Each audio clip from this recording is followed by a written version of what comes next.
जय समाजवाद, जय अखिलेश भैया, जिंदाबाद जिंदाबाद। अब की बार जिला पंचायत वार्ड नंबर 58 से श्रीकांत यादव को जिताइए। अपना बेटा अपना भाई ने गांव का विकास, जिला का विकास होगा बाबूजी।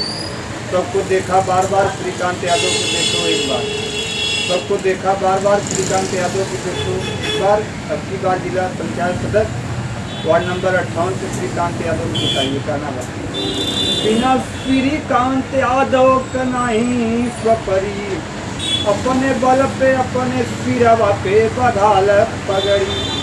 बिना श्रीकांत यादव का नहीं स्वपरी, अपने बल पे अपने सिरवा पे बधाल पगड़ी।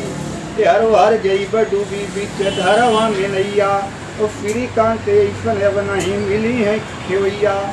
बिना श्रीकांत यादव का अब नहीं स्वपरी, अपने बल पे अपने सिरवा पे बधाल पगड़ी।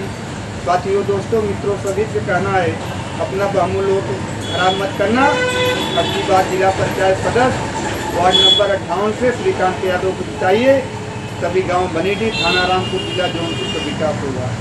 जय समाजवाद, जय अखिलेश भैया, अखिलेश यादव जिंदाबाद जिंदाबाद। हमारा नेता कैसा हो, श्रीकांत यादव जैसा हो।